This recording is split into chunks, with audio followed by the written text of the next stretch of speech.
The Brandon Peters Show may contain explicit language and detailed plot points. For more information on the show, stay tuned to the end of the episode.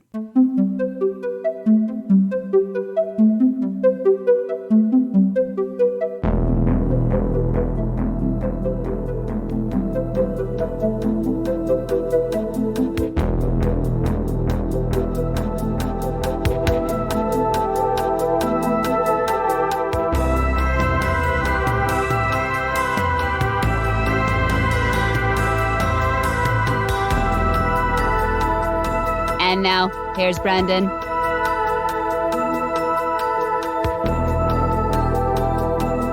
Welcome back to Old Space Show. I'm Brandon, and this is my co-captain, Jim Dietz. Hello, I'm old and I'm taking up space. Hey, I'm going to keep using that joke. He's back. He's playing the classics. This installment of Old Space Show continues our episode-by-episode travelogue. This time through the second season of Space 1999, where the moon is knocked out of orbit, wandering through outer space, the population of its human-built colony hoping to stumble upon a new home. Today, we're talking about the first episode, The Metamorph. Terror from a doomed planet, a planet of death, despite advanced scientific knowledge, but a new life for a beautiful girl who has learned the secrets of molecular transformation. All right, just a reminder on this episode, I'm not going to do it every time, but we are going through these on the order that they are on the Shout Factory Blu-ray release of this, or as we found a production order. So if it's not matching up to you, you're probably looking at like a broadcast order or something like that. It's tripped me and Jim up through season 1 and season 2, but you never knew about it. So that's just how we're doing it again.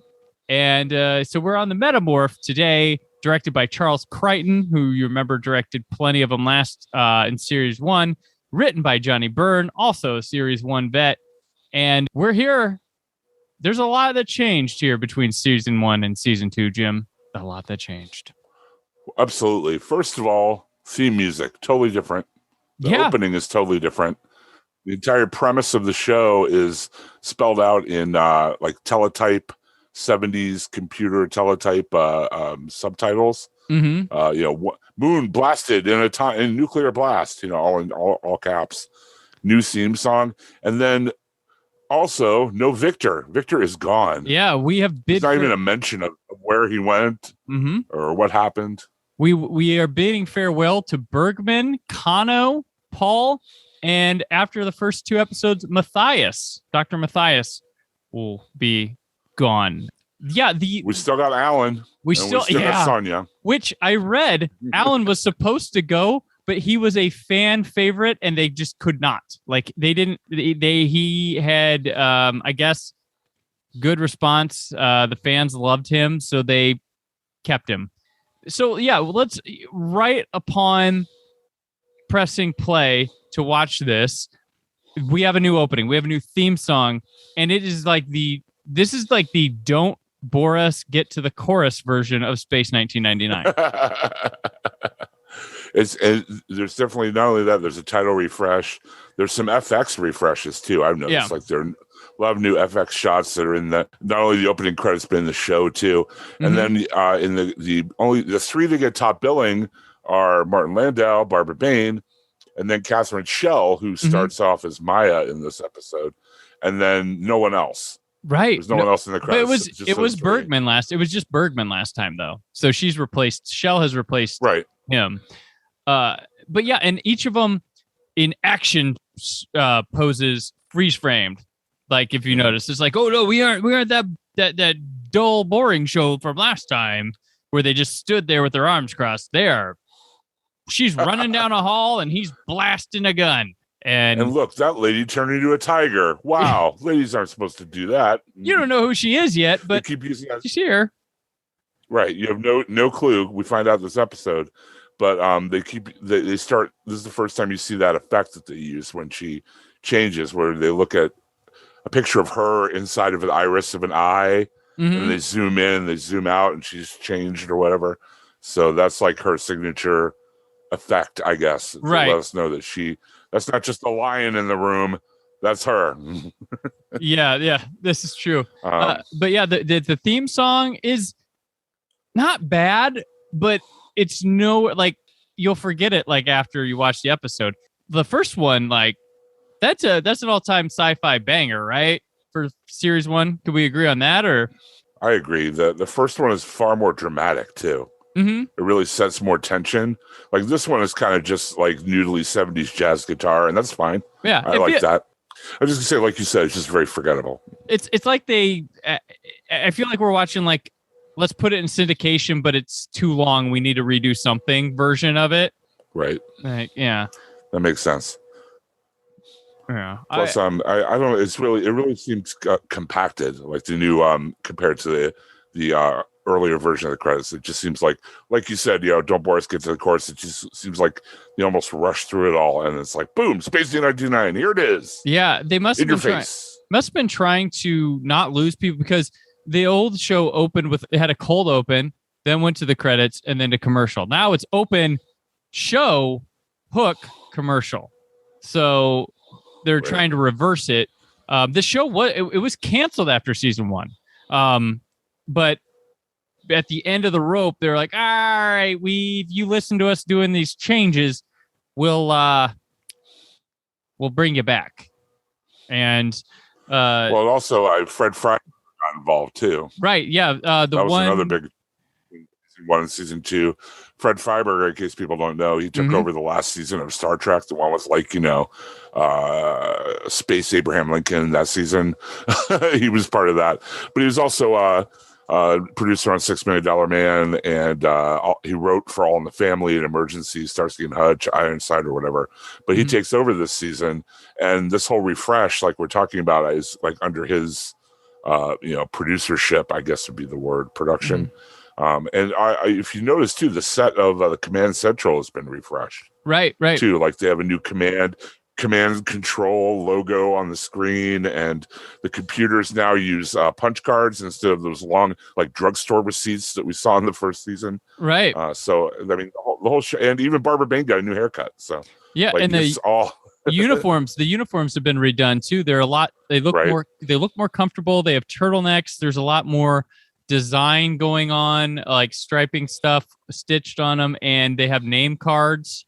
And the women have skirts with boots that are much more prominent as well. It's seemed a little less 2001 inspired this time. And I guess the command center the aesthetic of the first season was very 2001 inspired. Like even the numbers had that same stylized font or whatever. This seemed like they're moving away from that a little bit, like maybe more toward a Star Trek type thing. Right. Especially, I mean, they opened this episode with Helena giving a log entry.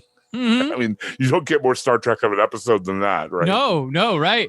And they want, so like the command center, you said that's supposed to be underground, I guess. Now that's what the deal with that is. But they never mention or note where it is. But they wanted one of the deals with going to season 2 was they wanted to Americanize the show more. That was part of the bringing Freiberger in. Sylvia Anderson left because they were her and Jerry were getting divorced. So he steps in for her. Like Jerry's seeing stuff, but Fred's running the show. And Fred is the cast is not a fan. Like he's causing like Landau hates being on the show now with him.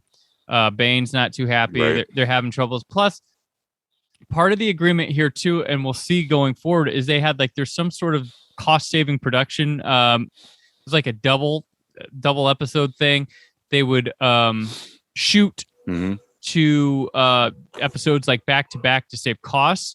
So you'll see a lot of heavily Martin Landau and a certain part of the cast in an episode, and not much Barbara Bain, and then a lot of Barbara Bain in an episode and not much Landau to save costs because they'd shoot them simultaneously on different sets of the show to get 2 episodes in the can during the time it would take to do 1. And it's that happens here through like the first 8 episodes or something I was reading. But yeah, Freiberger butted heads with Landau a lot, to him, Landau refusing to do things. there was supposed to be there was a scene shot, I guess, and written that explained that Bergman was killed in a spacesuit accident. And Paul, I guess, that never got written, or Paul and Kano were on somewhere else. But I guess you can figure, like, it's a big ship. They're not there. But Bergman's the big presence that's not felt, not explained. He's replaced by Tony Anholt, who plays Tony Verdeschi. And, vanilla. Yeah. So far from what I'm seeing. When you say that someone is vanilla compared to Paul, that's saying something. Mm-hmm. And this guy's just right away number 2. He's like, boom, he's been here. And you can tell. So some of these commission scripts early on are commissioned with the series 1 cast in mind. And then they had to rewrite, change names. Mm-hmm. And he gets stuck with a lot of what would have been Bergman stuff. And you can tell. And Plus, he seems really close to... Yeah. Plus, he seems really close to Sonya, the way Paul was. Yeah. Like in some scenes, I was like, are they dating? I mean, what's going on? Mm-hmm. So, and then another big. I know we've been on this for a bit, but a big dynamic in this that changed for me that I totally noticed immediately was that Koenig and Helena are now a thing. They're like, we got to get that thing going. They're on it. They're like they are together. They are a couple. They jumped to the future and got Brandon and Jim's notes on series 1 and went back and made some stuff. and also, Koenig is much more commanding and less laid back. Like, he is. Oh yeah. Landau's like in there, like much more forceful, much more in charge, and much more captain-like than we saw from him in the first season. He's pulling some Kirk type stuff too, especially we'll talk about it in episode 2. Yeah, he pulls some Kirk maneuvering in there. I'm just like, whoa, dude, that's kind of cringe. So, but yeah, he definitely a little more commanding in this. They don't have him giving all those really uninspired, boring speeches that he was giving in season 1. Now he's more of a man of action. He's just like, we're gonna do this. The show itself doesn't have time for speeches. It's cut faster. It doesn't meander. It doesn't ponder anything. It doesn't take in time to soak in a view or an impressive set or effects or just have conversations about science and stuff. It doesn't want to do that. It wants to shoot, jump, run, jump scare, like show off crazy things. It's a different. It really has changed. It's got some of the same characters. It's got the same, beginning, but it's told much differently. But yeah, we can get into this episode, the Metamorph, which Brian Blessed has returned already. Brian Blessed, like just wow. Okay, welcome. Gordon alive. He was the star of one of, I believe, you and I's favorite episodes of the last season. So that's like, okay, they knew. They're like, all right, let's bring Blessed back. Not as the same guy. Death Star Dominion. Yeah. Right, Death Star Dominion. His hair is a lot crazier in this episode. Yeah, Brian Blessed. He's a sci-fi Cisco meets Chris Tucker in The Fifth Element. That's what I had him as for that. We also get... I just wrote, that hair. Yeah. We also get Anuska Hempel and John Hugg as Annette and Bill Fraser, who are going to be our one-episode crew members that we focus on this week. And never again. She was in one of my fave Ham Dracula movies, Scars of Dracula, with Christopher Lee. Good one. She was also in Kiss of the Vampire on the Hammer Horror. And... she was in a Russ Meyer movie. Yes. And she was also in James Bond on Her Majesty's Secret Service. Mm-hmm. So she's done quite a few things. And she was also on the Jerry Anderson show, UFO. Oh, okay. Yeah. A lot of people come from UFO to this season, I've noticed. Yep. But yeah, we open with that Helena Starlog, when we find Moonbase Alpha has a population of 297 currently.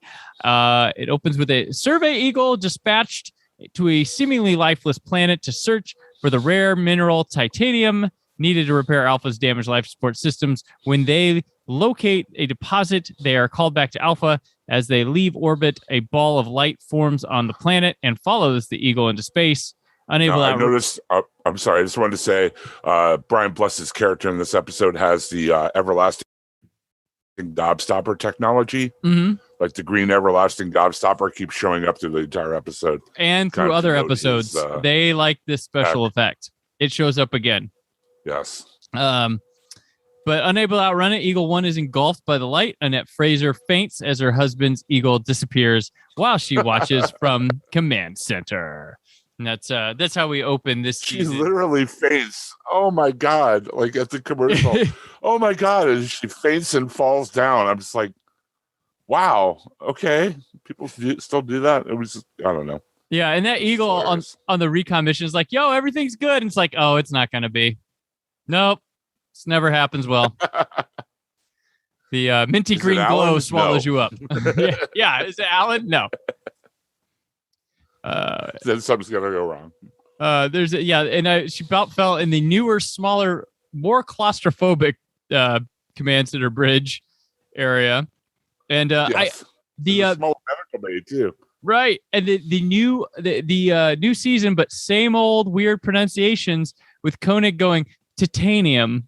I was like, isn't it titanium? Like, right? That's how you pronounce it. He's been in England a long time. He's kind of got that Madonna thing going on where he's picking up the affectation. Right. Titanium. He probably says aluminium as well. I did know. I was like, oh, Sandra's still in the crew. But I'm like, they probably forgot. Like, oh, we didn't. Oh, with all the stuff. Oh, you're still here? Yeah. Oh, she probably just sat there while they built a new set and waited. I also got excited with like Alan fucking Carter still on board. Oh, yeah. Yeah. You can't get rid of the rugged Australian. Yes. As the Alphans, they try to determine what just what happened. They received a transmission from Mentor of the planet Psychon. And he tells them that it was Excuse me. I'm sorry. It's Mentor for the planet Psychon. Thank you. Perfect. Just say it the way he does. Oh. Jim Dietz starring in Brian Blessed, A Life, the one-man show going on in Pittsburgh this weekend. I better start growing out my beard.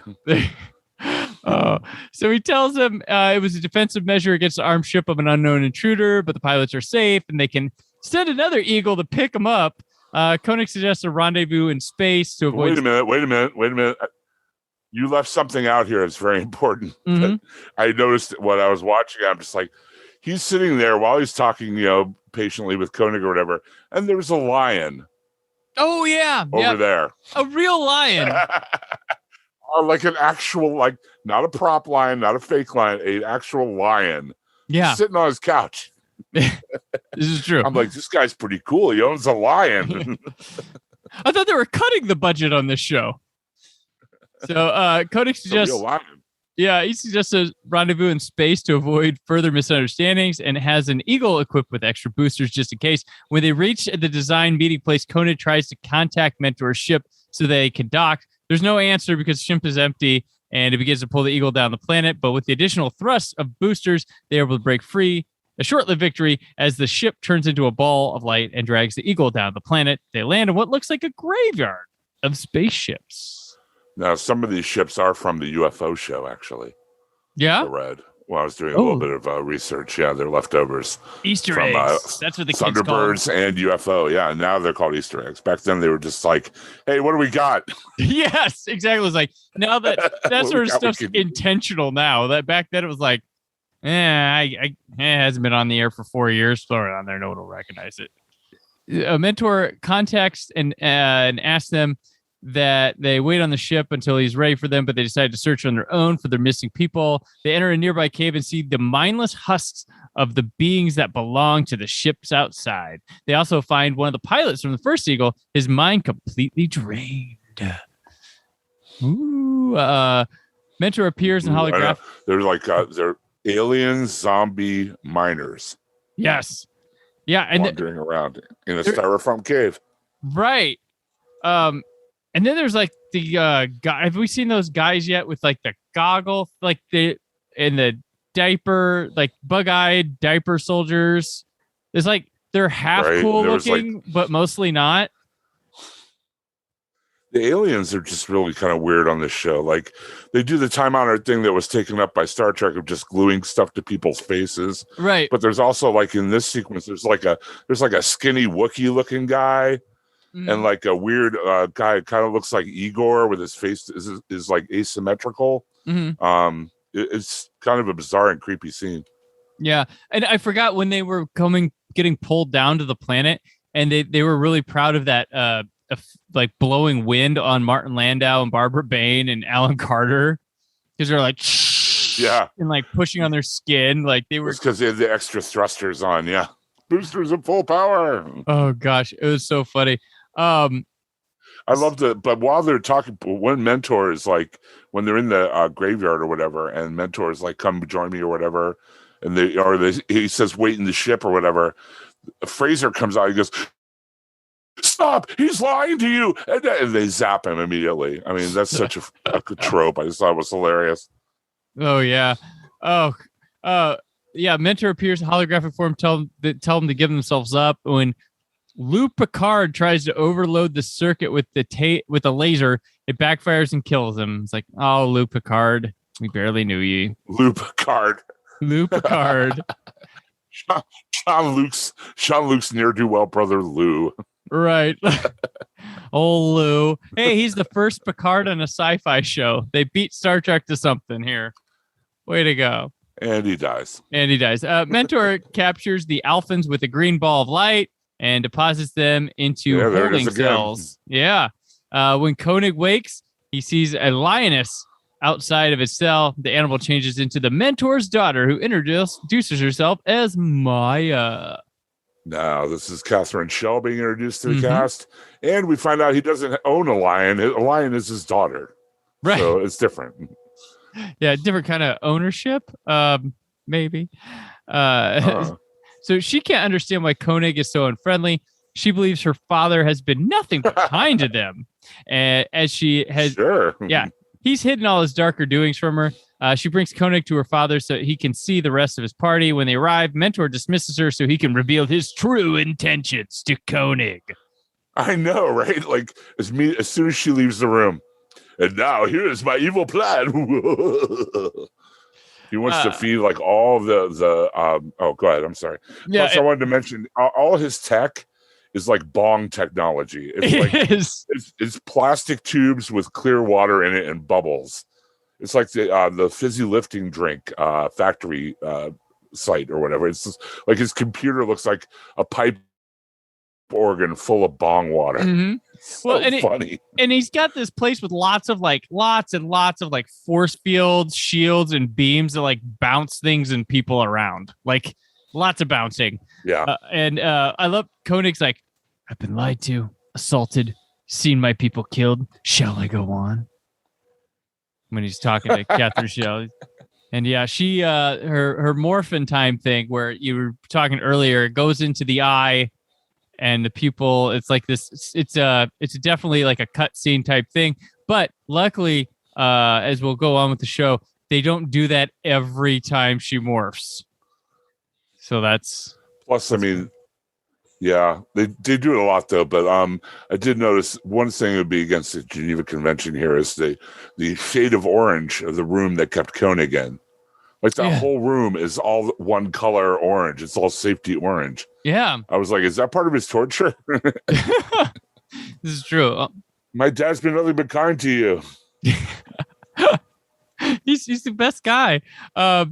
So Mentor wants to feed the minds of the Alphans to Psyche, his biological computer, with which he dreams of restoring his planet from the volcanic wasteland it has become to the beautiful planet it once was. To coerce Koenig, Mentor shows him that with Psyche's power of molecular transformation, he can destroy the moon.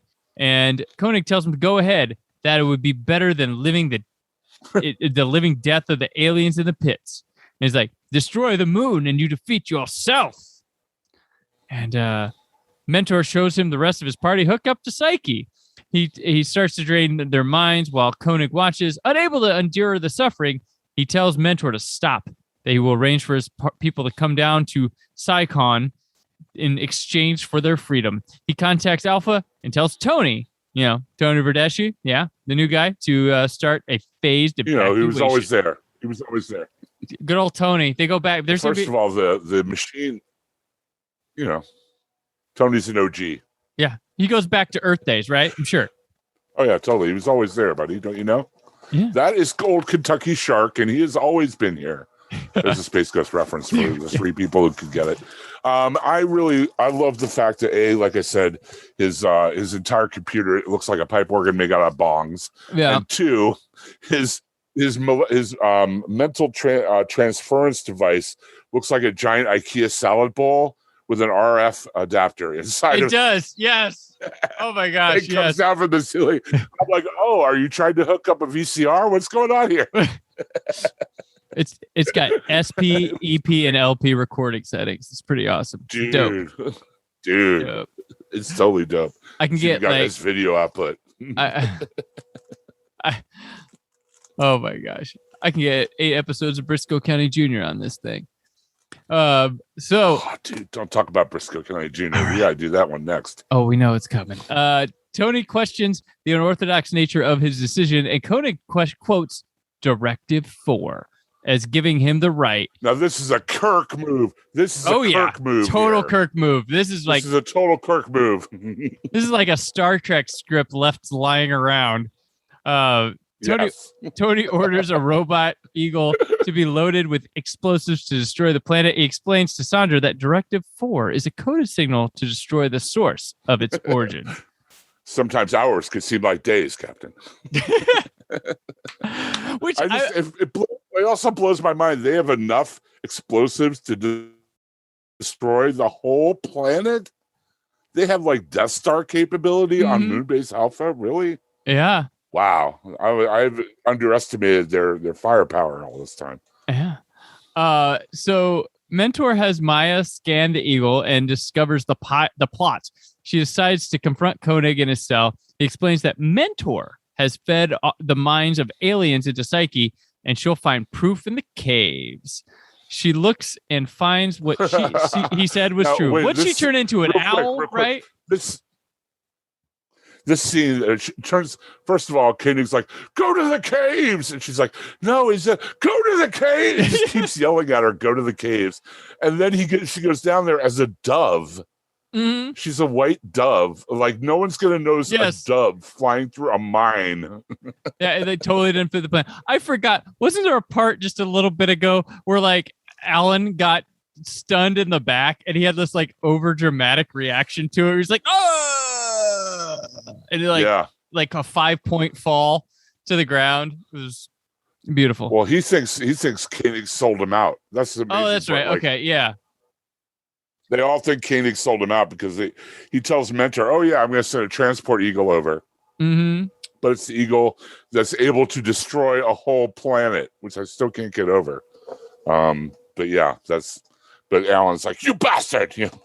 Like you really betray all of them. You think Alan would trust him after all this time, right? And you think he'd like a more like forward and like dominating Koenig, like that'd be his guy, but apparently he liked him when he was very passive and uninspired speeches. So I was inspired by your uninspired speeches, sir. So shocked, she returns to the cell only to find the Mentors now retaliating by blowing up sections of Alpha.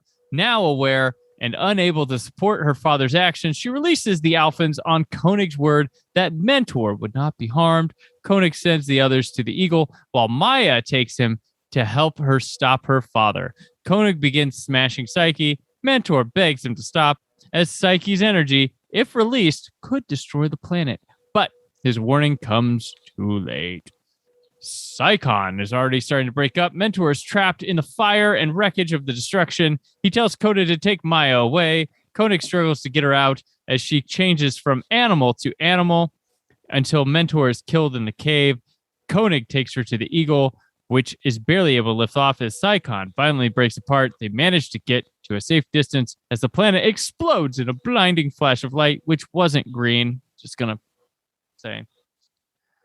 No. Let's step back just a minute, though. when Koenig starts smashing the pipe organ, it immediately causes volcanoes outside.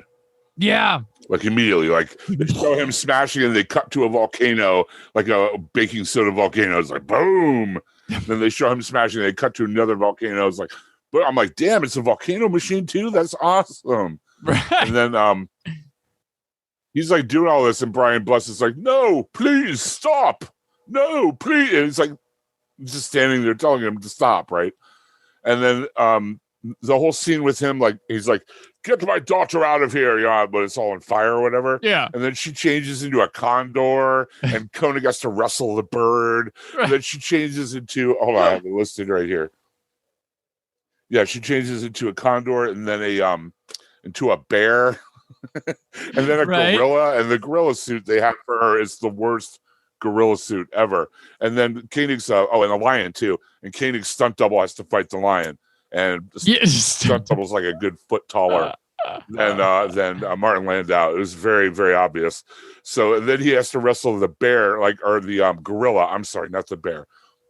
And the gorilla suit it's like from Bela Lugosi meets the Brooklyn Gorilla. It's not a good gorilla, right? No, in any way. And if you think like frail Martin Landau could take on a gorilla and hold it back. I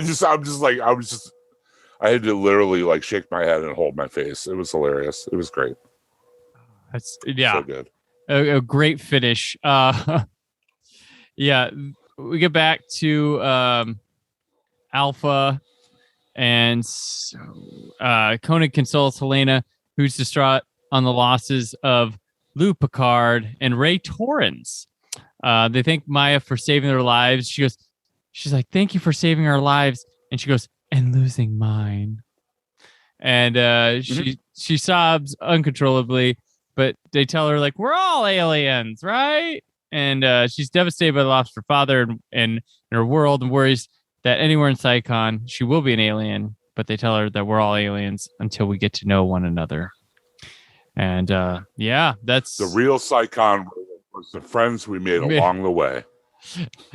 And that's the origin story of Catherine Schell joining the cast as Maya as she comes in, which is a Metamorph, a drastic shift to add something like this to the cast. But I guess the idea was they needed a Spock character to add to the cast, and they felt that she would fit the bill.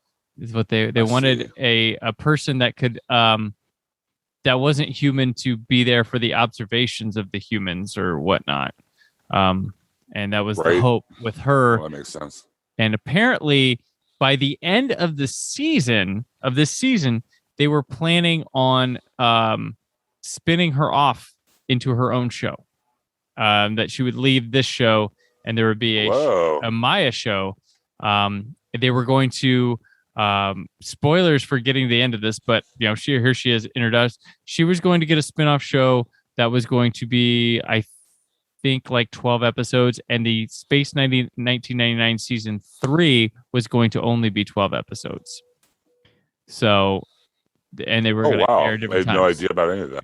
Yeah, so that was the idea, but Freiberger fucked this whole thing up. Really leaning into that character hard. Right, yeah. Freiberger fucked this up, and nobody wanted to come back. Everybody was like done with him and done with the show by the end of this. So, and I hate to toss it on a guy and not be there knowing, but all signs point to they brought someone they all felt was talented enough and stuff, but he just did not click with what was already there.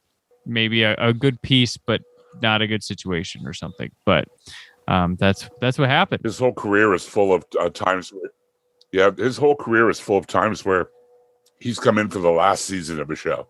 Yeah. Last season of Star Trek, last season of Space 1999, last season of $6 Million Man. He plays cleanup.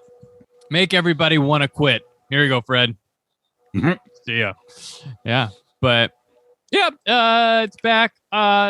It was different. I didn't think it was bad, but it was very not what I expect from Space 1999, kind of. Way more plot driven. Yeah. Way more plot driven than the first season.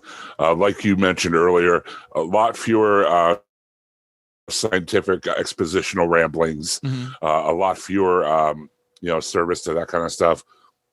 And a lot more, like you said, you can tell what you were mentioning. It was cut for the American audience. I can tell now. Now that you said that, it makes perfect sense. The way it's, like you said, it's more kinetic. There's more things going on. It was a lot less into the visuals too. Like that's one thing I liked about this first season was like it was patient, and you got to like really appreciate sets and designs, and just something was there just because it looked cool. And I was like, all right, it looks trippy. So, but not now. It's like just very not this time. But yeah, we'll be getting into more of these. We're back on track. The moon is back on track as it floats through space. But that'll do it for another moon buggy adventure. In the meantime, Jim, where can people find all your morphin things you do? All my morphin things. Every week, I am the co-host of a wonderful podcast called Nothing's On with professional comedian Donnie Salvo and podcasting mogul Daryl Taylor. And we go through the week in entertainment, TV, and movie news in our own knuckleheaded and crazy way, and we have a lot of fun with it. That's available at the Taylor Network of Podcast.com. Also, the Walking Dead TV podcast. We're covering the final season of The Walking Dead. We're in the home stretch, or the opening stretch of the final season. We just started it, and we've been following it since the very beginning, and we are sticking with it until the very end. So check us out. That's over on hhwlod.com. That's exciting. All right. # Old Space Shift. And I'm on Twitter and Instagram at BrandForkyUHD, written work at WhySoBlue.com. There's more from the Brandon Peters Show this very week. But until then, Alpha out. Thank you for listening. The Brandon Peters Show is a Creative Zombie Studios production. Produced by Brad Shoemaker and Brandon Peters. Written and edited by Brandon Peters.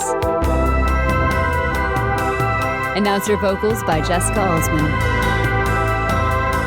Theme song by Metavari. Web design and show art by Brad Shoemaker with Brandon Peters.